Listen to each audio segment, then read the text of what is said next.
Ya, shalom saudara. Shalom. Ketemu lagi. Saudara, hari ini saya ingin share ya dengan kita semuanya dari Kejadian, masih dari Kejadian ya. Kita lanjutkan tentang Abraham ini saudara.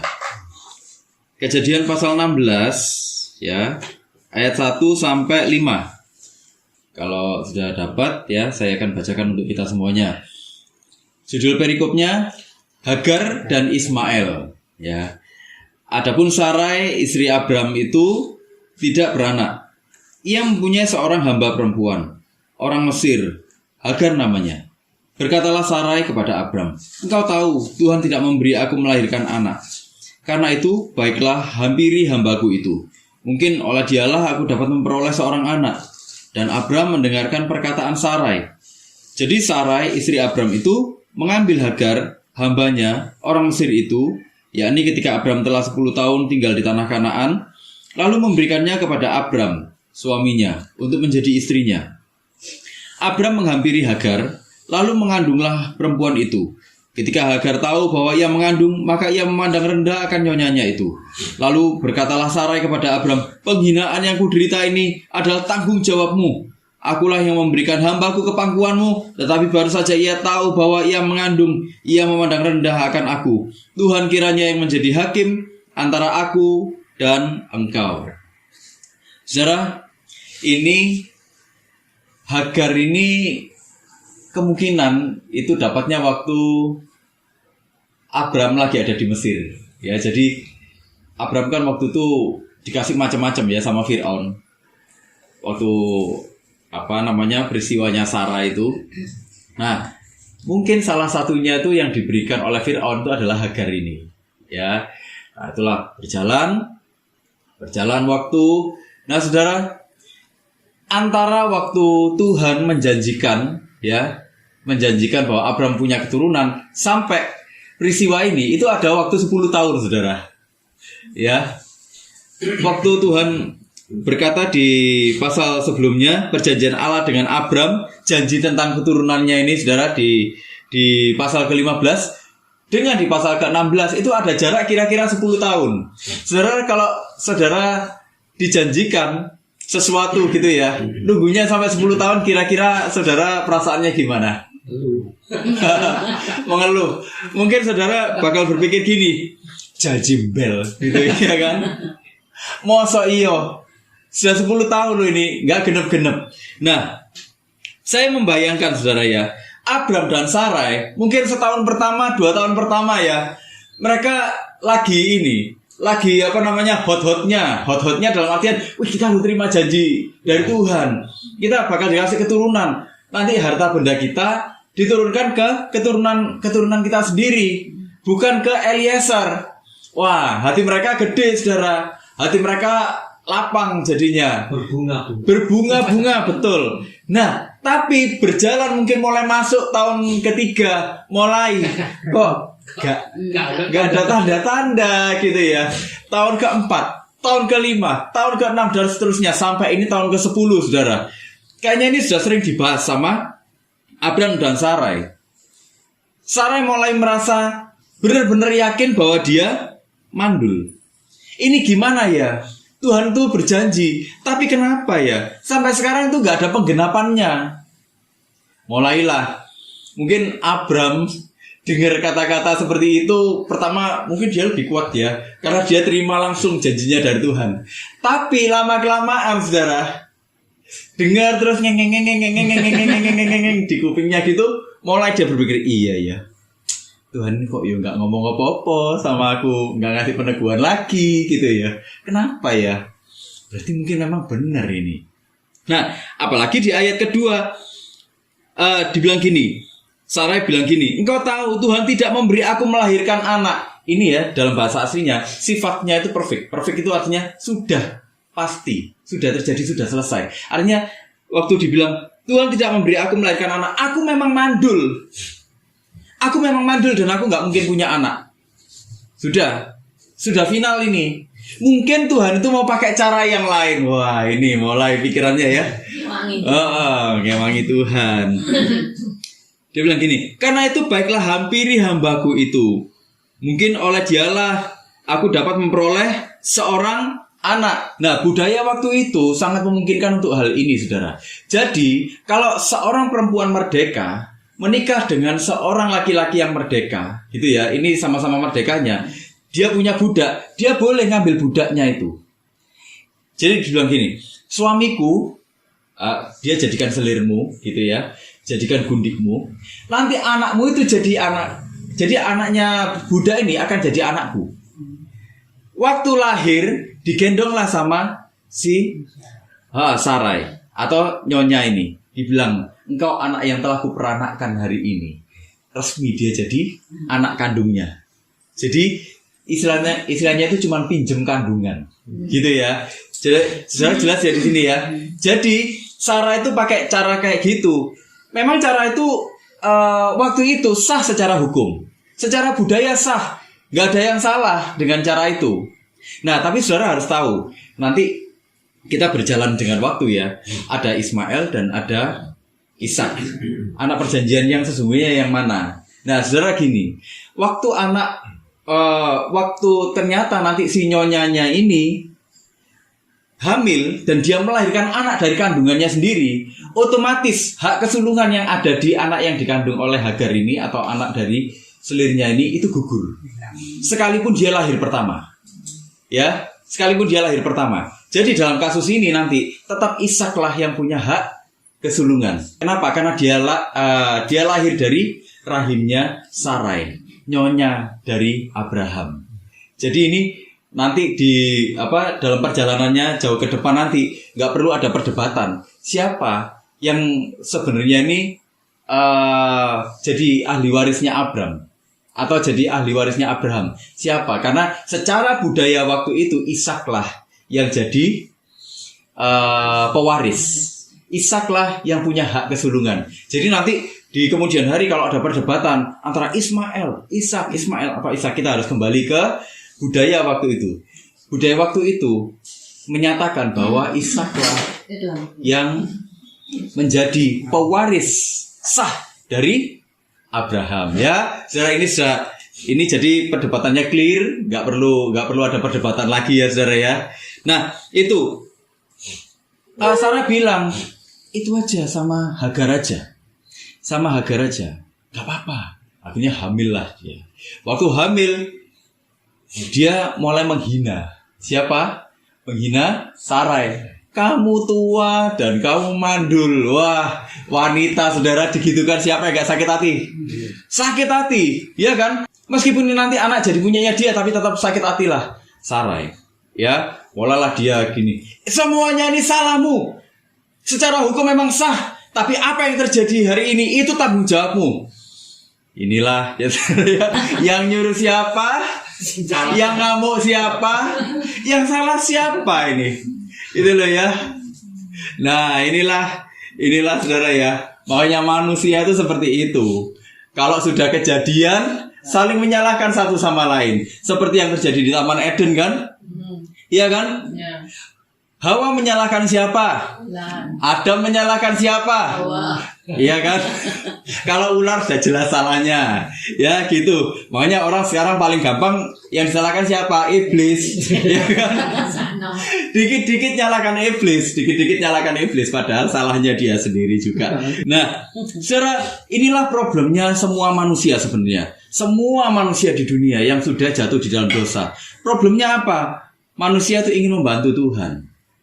Ya, Sarai tahu bahwa dia sudah secara biologis, secara medis ya, dia tahu dia nggak mungkin hamil, umur sudah sekian, ya, dia tahu. Itulah kenapa, gini aja, mungkin Tuhan pakai cara yang lain.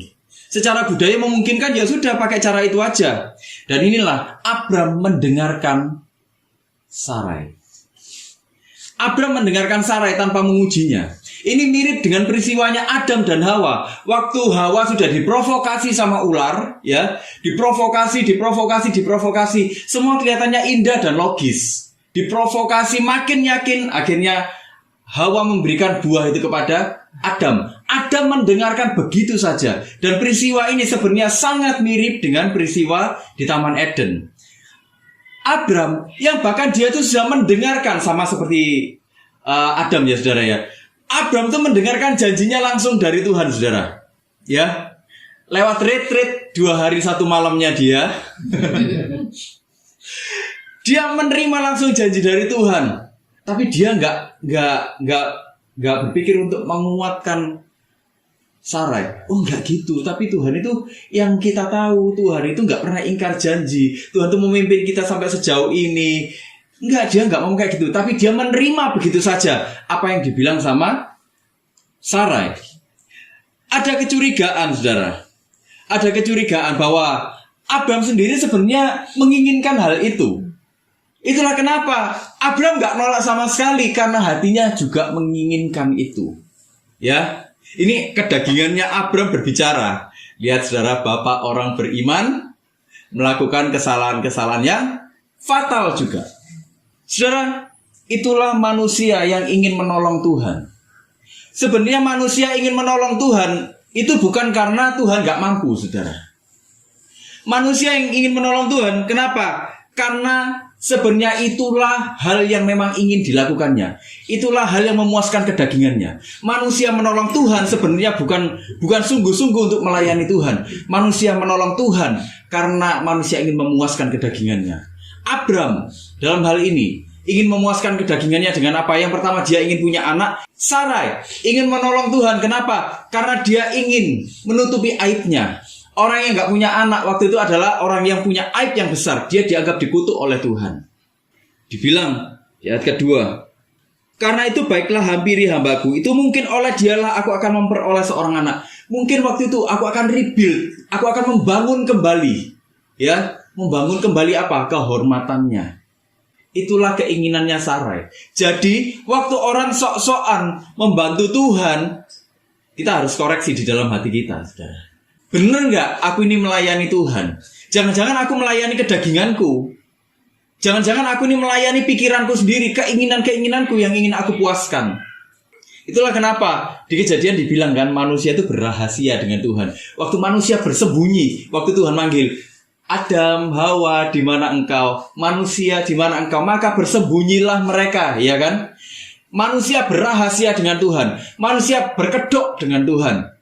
Manusia pura-pura melayani, padahal hatinya kepingin apa, saudara? Ya kan, kepingin kemuliaan untuk dirinya. Ada manusia melayani karena apa? Karena dia ingin dapat koneksi-koneksi di sana. Loh, ada orang tuh sok-sokan dia melayani Tuhan, tapi sebenarnya lagi apa dia? Dia lagi ingin dapat penghasilan untuk memenuhi kebutuhan ekonominya. Jadi melayani motifnya apa? Uang.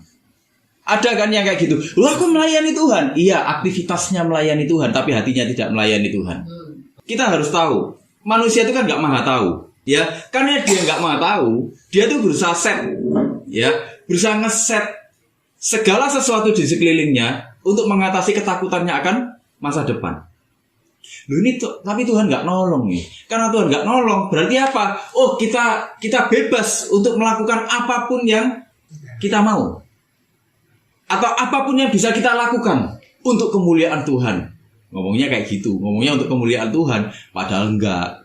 Padahal untuk dirinya sendiri. Ya, saudara, kita harus tahu bahwa Allah itu membuka segala sesuatu sejauh dia ingin manusia itu tahu.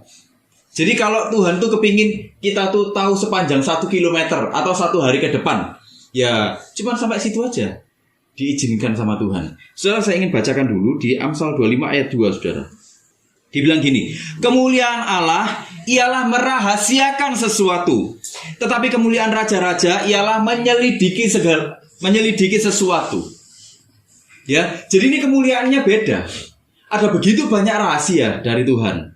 Kita manusia itu cuma berusaha menyelidiki secuil yang Tuhan izinkan untuk kita ketahui. Jadi itulah yang terjadi sebenarnya.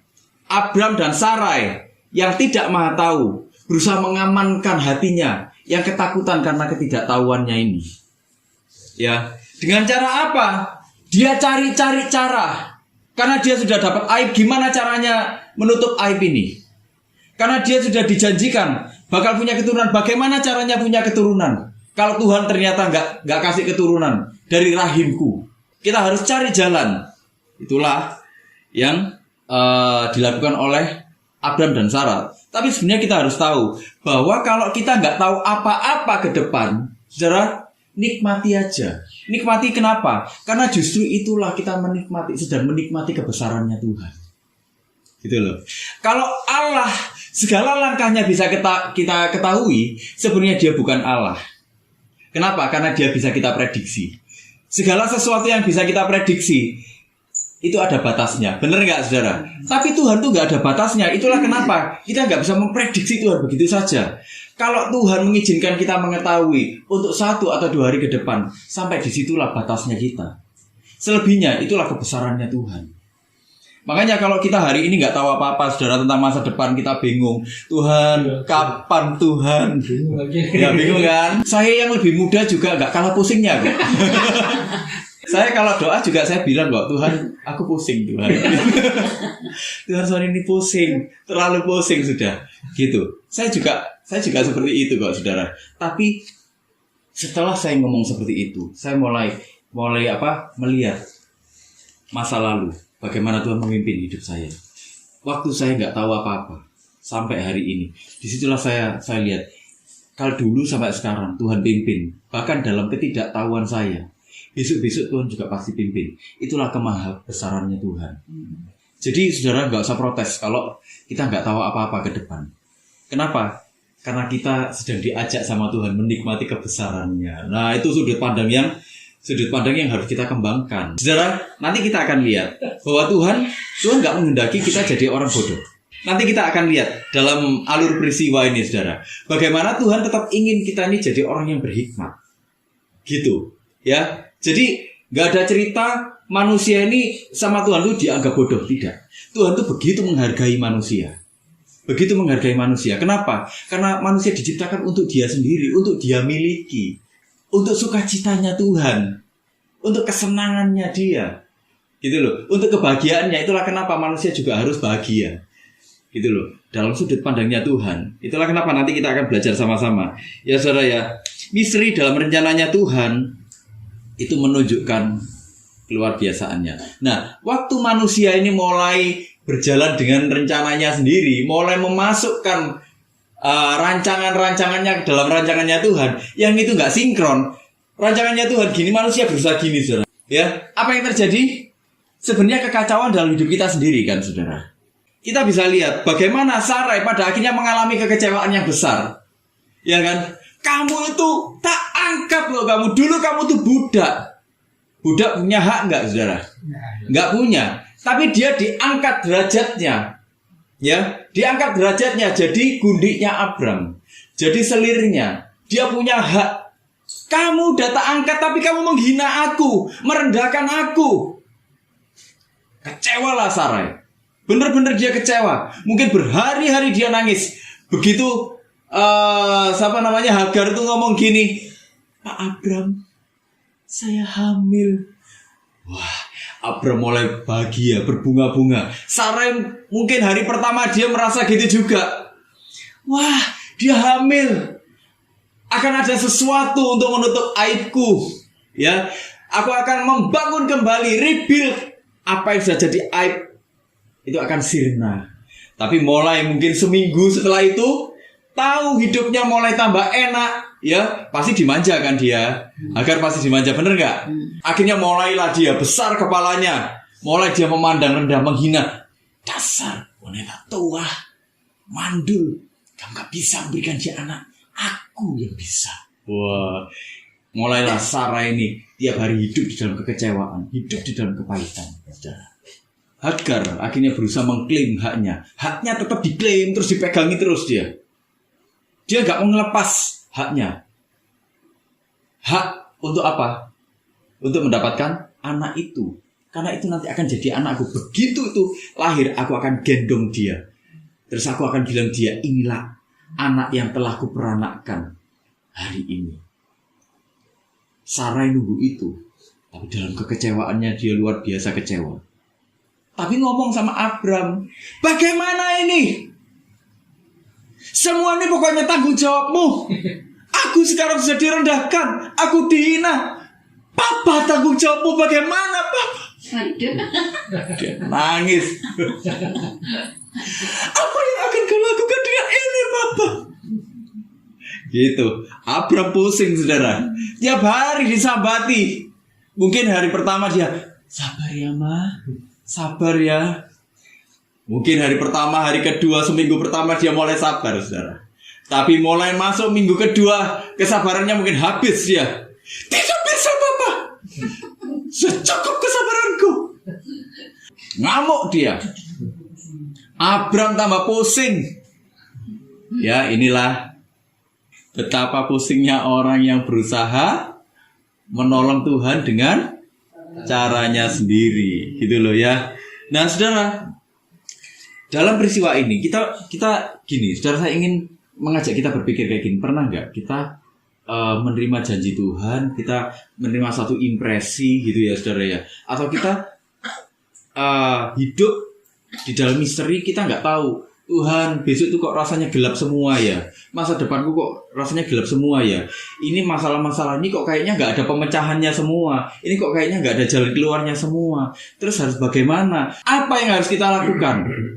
Mungkin kayak Kohin tadi, Tuhan, apa engkau ingin aku jadi orang bodoh, Tuhan? Ya kan, mungkin kita berpikir seperti itu. Tapi ketahuilah Tuhan nggak ingin kita jadi orang bodoh, saudara. Disinilah kita membutuhkan yang namanya hikmat. Kita membutuhkan yang namanya hikmat. Hikmat ini akan memimpin kita untuk menjalani hidup yang penuh dengan misteri. Amsal 1 ayat 7 bilang gini, saudara. Takut akan Tuhan adalah permulaan pengetahuan, tetapi orang bodoh menghina hikmat dan didikan. Hikmat itu diperlukan untuk apa, saudara? Untuk menghadapi kehidupan. Alkitab bilang bahwa takut akan Tuhan adalah permulaan dari hikmat. Hikmat itu apa sih, saudara? Kenapa? Pengertian. Apalagi hikmat itu? Petunjuk. Ada orang yang bilang hikmat itu inspirasi, saudara. Inspirasi. Nah, hikmat itu wisdom, kebijaksanaan. Kebijaksanaan itu apa? Kebijaksanaan itu gini, saya akan uraikan, nanti saya akan simpulkan ya. Kemampuan mendalam untuk menilai dengan benar. Ya, kemampuan. Jadi kata kuncinya ini kemampuan. Kemampuan mendalam untuk menilai dengan benar. Kemudian apalagi mengikuti tindakan yang paling masuk akal. Apalagi kemampuan menempatkan situasi dalam perspektif. Jadi dia kalau ada masalah, dia bisa melihat dari sudut pandang Tuhan itu bagaimana sih, gitu ya. Dari perspektifnya Tuhan masalah ini bagaimana, dia bisa memahami itu, saudara. Kemudian apalagi kemampuan menyampaikan pengetahuan kepada orang lain. Bisa disimpulkan gini, kebijaksanaan merupakan kualitas psikologis yang menggabungkan kebajikan, ya, dan kecerdasan. Supaya apa? Supaya tercipta harmoni di dalam kehidupannya. Jadi ini satu kualitas yang penting. Nah, firman Tuhan bilang apa? Dari mana kita bisa punya hikmat, bisa punya kebijaksanaan yang seperti ini, memiliki kemampuan untuk menilai dengan mendalam, mengambil keputusan-keputusan yang paling masuk akal, terus menempatkan segala sesuatunya dalam perspektif yang benar, terus kita bisa ini menghasilkan kebajikan, bisa punya kecerdasan yang luar biasa seperti ini, bisa menciptakan harmoni. Itu dari mana? Firman Tuhan dengan jelas ngomong, harus kembali kepada sumbernya. Apa? Takut akan Tuhan. Permulaan hikmat adalah takut akan Tuhan. Takut akan Tuhan itu gini, saudara. Bahasa Ibraninya yirah. Jadi ini bukan takut yang kita serem gitu, bukan. Saudara, gini, kita dari kecil itu sering pasti diajar gini. Bahkan mungkin kita sendiri ngajar anak-anak kecil dengan cara kayak gini. Ayo, gak boleh lo yang nakal, nanti Tuhan marah lo. Ayo, bener gak?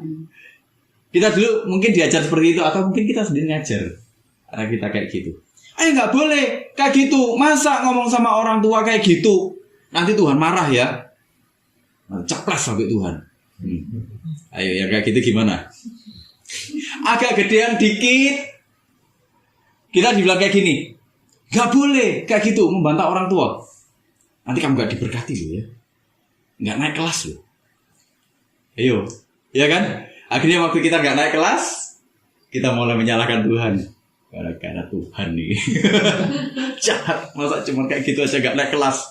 Mulai kita kerja, mulai berumah tangga lebih ini ya, lebih gede, kita lebih kompleks ketemunya sama hamba Tuhan yang gini. Saudara, kalau hidup saudara tidak benar, kalau saudara melanggar perintah Tuhan, saudara tidak akan diberkati. Usahamu pasti akan bangkrut. Kalau saudara nggak kasih perpuluhan misalnya, wah ini masalah sensitif kan? Belalang pelahap akan dikirimkannya kepadamu. Usahamu nggak akan berhasil. Wih, serem nggak kita saudara? Serem kan? Akhirnya tiap bulan apa yang dilakukan saudara? Iya, tertekan kan? Bahkan waktu kita gak ada uang tertekan kan? Ikhlas. Aduh. Ya apa ini ya? Kasih gak? Dikasih butuh makan. Gak dikasih, nanti tambah dikirim belalang pelahap. Dalam pikiran kita mulai apa? Kita bilang apa? Tuhan itu jahat. Ya kan? Kita mulai terteror. Tiap kali kita datang ke gereja, tiap kali kita berhubungan dengan Tuhan, kita selalu terteror. Itu bayangannya manusia, benar gak? Sering seperti itu. Saudara, takut akan Tuhan yang dimaksud dalam kata yirah itu apa? Hormat. Permulaan dari hikmat, dari kita menjadi bijaksana, kita menjadi cerdas, penuh kebajikan, mendalam, penuh dengan harmoni. Itu dari mana datangnya? Dari takut akan Tuhan, dari rasa kita menghormati Tuhan. Jadi yirah itu punya sense itu gini, takut akan Tuhan. Karena takut akan Tuhan kita mulai mengagungkan Tuhan. Permulaan dari hikmat adalah kita menghormati Tuhan, dan di dalam seluruh kehidupan kita ingin mengagungkan Tuhan. Itu namanya takut akan Tuhan. Jadi takut akan Tuhan itu bukan satu perasaan yang kita terteror. Enggak. Kalau kita apa dikit, Tuhan, wah kamu nanti ya dihukum sama Tuhan. Enggak. Tuhan tuh enggak kejam seperti itu. Tuhan tuh enggak preman seperti itu, saudara. Tuhan tuh enggak preman seperti itu. Kita bisa melihat ada banyak kejadian di dalam Alkitab. Bagaimana Tuhan bahkan menanti anaknya kembali. Orang Israel tuh kurang dablek apa, saudara? Beratus-ratus tahun. Ribuan tahun dableknya enggak kurang-kurang. Orang Israel tuh. Tapi apa yang terjadi? Tuhan selalu kirim nabi, ya kan? Dikirim nabinya untuk apa? Membawa mereka kembali, benar nggak? Dikirim mereka nabi-nabi itu supaya kembali. Kita bisa lihat perumpamaan-perumpamaan tentang anak yang hilang bahkan. Kalau saudara jadi papa, dalam perumpamaan anak yang hilang, apa yang terjadi dengan anak yang hilang ini, saudara? Dicoret dari kakak nggak dia? Warisannya ada diminta, orang tua masih hidup, sudah ribut warisan. Udah gitu dia lari lagi. Kira-kira saudara nyoret dia dari kakak enggak? Menyesal punya anak seperti kamu. Gitu, ya kan? Penyesalan orang-orang. Bagaimana Tuhan itu begitu mengasihi anak-anak. Tuhan enggak kepingin dalam istrinya Tuhan enggak kepingin anak-anaknya jadi orang yang bodoh juga kok. Tuhan tetap kepingin anak-anaknya jadi orang-orang yang cerdas, orang-orang yang berhikmat, orang-orang yang bijaksana. Saudara bisa lihat ya tadi ya, bagaimana Tuhan itu menginginkan anak-anaknya. Itulah kenapa Tuhan itu bilang, firman Tuhan bilang, permulaan dari hikmat adalah takut akan Tuhan. Tuhan sudah ngasih jalan. Artinya Tuhan ingin anak-anaknya jadi seperti itu. Kualitas ini, saudara, kualitas ini.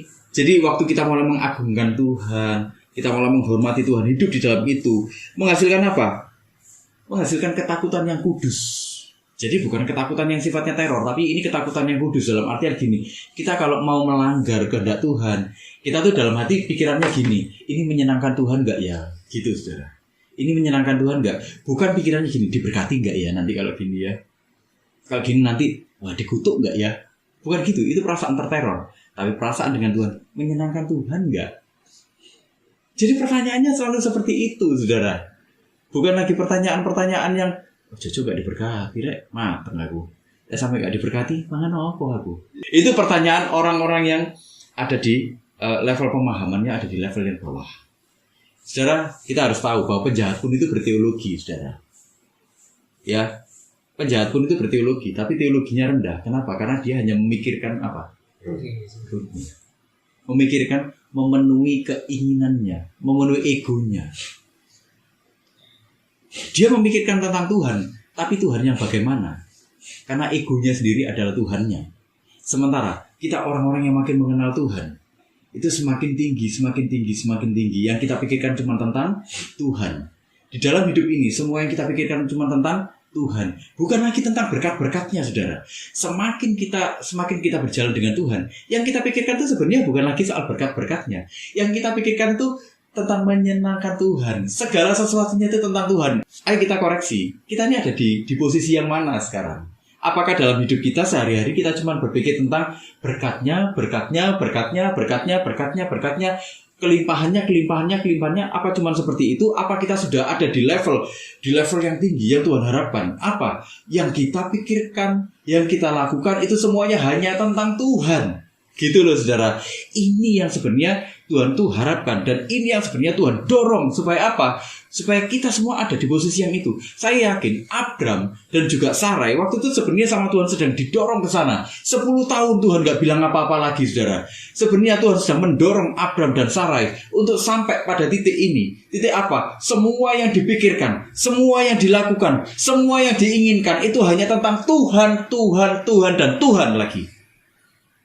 Itulah kenapa hikmat itu apa? Takut akan Tuhan. Takut akan Tuhan itu hormat, agung, mengagungkan Tuhan, memikirkan semuanya tentang Tuhan. Nah, itulah saudara ya. Jadi saudara bisa ngerti ya. Kecerdasannya itu adalah kecerdasan semua yang berhubungan dengan Tuhan.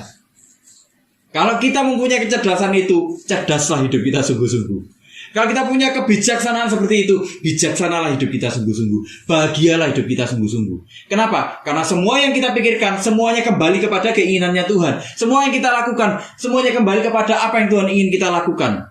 Karena kebahagiaannya kembali lagi kepada kebahagiaan yang Tuhan ingin sediakan untuk kita. Nah itu loh saudara. Jadi jangan pernah tertipu dengan yang macam-macam, yang aneh-aneh. Makanya kita kan sering dengar-dengar, bahkan di dalam kekristenan sendiri, orang-orang itu kan cari jalan-jalan dengan apa? Ayo, ini contoh saudara, ini contoh. Ayo, kita pergi ke hamba Tuhan yang punya karunia nubuatan. Itu beneran ini. Iya kan? Sering kan kita nemui orang-orang yang seperti itu. Bener gak saudara?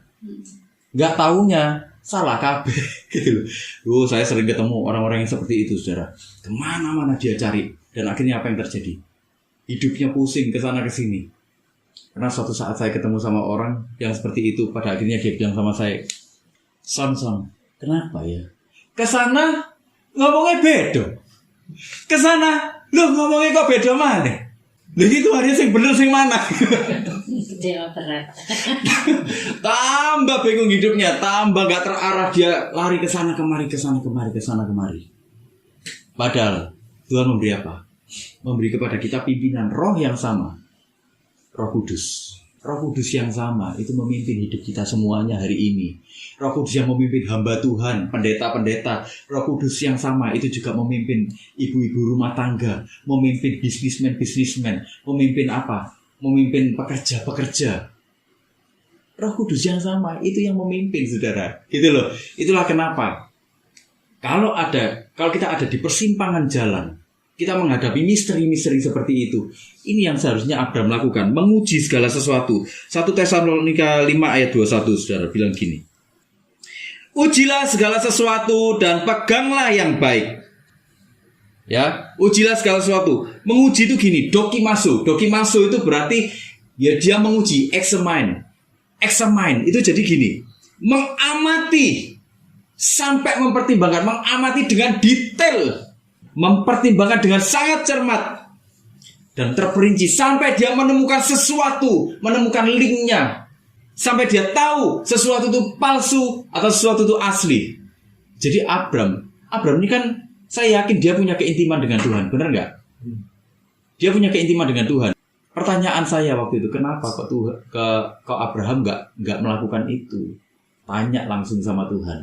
Kalaupun Tuhan gak jawab apa-apa, kadang-kadang kan kayak gitu kan saudara, kita ada doa Tuhan gak jawab, ya toh, bener kan? Dan semuanya tetap masih misteri. Mana Tuhan yang harus aku putuskan? Kalau kita sudah ada dalam kondisi yang seperti itu, yang bagaimana saudara? Apa yang harus kita lakukan? Itu kan sering jadi pertanyaannya kita kan.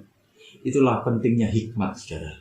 Tapi kita harus mengambil keputusan dengan menguji segala sesuatu. Firman Tuhan bilang apa? Ujilah segala sesuatu dan peganglah yang baik. Peganglah yang baik itu gini, kalos. Kalos itu apa? Peganglah yang terhormat. Peganglah yang terhormat dalam sudut pandangnya Tuhan. Itu apa? Ini berhubungan kan saudara? Benar gak? Akhirnya kita tahu kan, Tuhan gak kepingin kita jadi orang yang bodoh. Tuhan ingin kita jadi orang yang berhikmat. Bahkan waktu Tuhan gak berbicara sesuatu apapun, lewat peneguhan dari mana, Tuhan berbicara lewat firman-Nya, meneguhkan kita. Apakah keputusanku ini akan membawa aku semakin menjauh dari Tuhan, atau justru akan semakin mendekat dengan Tuhan? Itu keputusan-keputusan yang harus kita selalu tanyakan di dalam pikiran kita. Ukurannya apa? Ukurannya semua kembali kepada firman Tuhan. Ukurannya jangan nubuatan, saudara. Gitu. Saya bukan nggak percaya dengan nubuatan. Saya percaya Tuhan itu masih berbicara sampai hari ini. Tapi nubuatan tetap harus diuji, dan ujiannya harus kembali kepada firman Tuhan. Kalau dia nggak bisa diverifikasi dengan firman Tuhan, saudara harus hati-hati. Karena ada begitu banyak orang, saya menjumpai ada begitu banyak orang hidupnya rusak karena nubuatan yang salah. Karena dia nggak mau memverifikasi nubuatan. Dianggap, wong pendeta kok yang nubuati. Katanya siapa pendeta nggak bisa salah? Nabi tunduk pada nabi-nabi. Nubuatan tunduk pada nabi-nabi. Artinya apa? Saudara, nubuatannya bisa murni, iya. Dari Tuhan tuh murni. Tapi yang menyampaikan bisa nggak murni. Nggak murni dalam artian apa? Dia nangkepnya bisa nggak murni, menyampaikannya juga bisa nggak murni. Kenapa? Karena dia punya motif. Gitu loh saudara. Itulah kenapa Paulus bilang semua itu harus diuji. Segala sesuatu harus diuji. Kenapa? Supaya kita nggak disesatkan. Itu loh. Sama seperti Abram ini.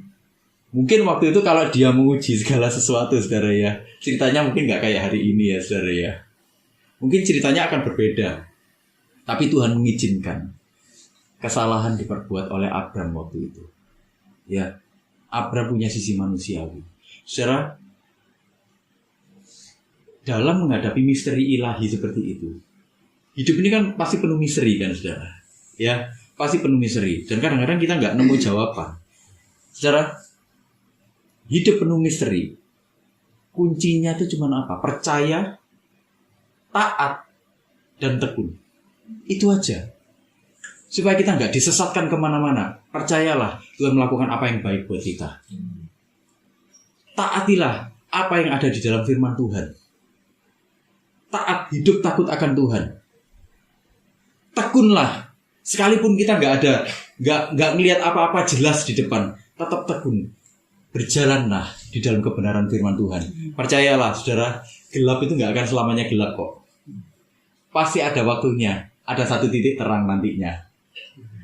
Hidup itu seperti itu kok saudara. Hidup itu seperti itu.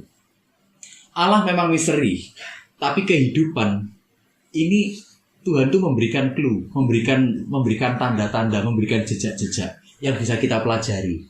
Kita pelajarinya dari mana? Kita pelajari dari firman Tuhan. Itu loh saudara ya. Jadi itulah saudara, hidup memang penuh misteri, tapi nggak usah khawatir saudara. Tapi nggak usah khawatir, Tuhan tetap menyertai kok. Bukan cuma menyertai, tapi Tuhan juga memimpin kita untuk jadi orang-orang yang cerdas, orang-orang yang berintegritas, orang-orang yang bisa memilih mana yang terbaik, mana yang paling menyenangkan Tuhan. Dan biar hidup kita tetap menyenangkan Tuhan. Amin saudara. Misteri biar tetap jadi misteri, itu urusannya Tuhan. Hidup kita urusannya apa? Menjalani hidup sesuai firman Tuhan. Amin saudara. Yuk sama-sama kita berdoa.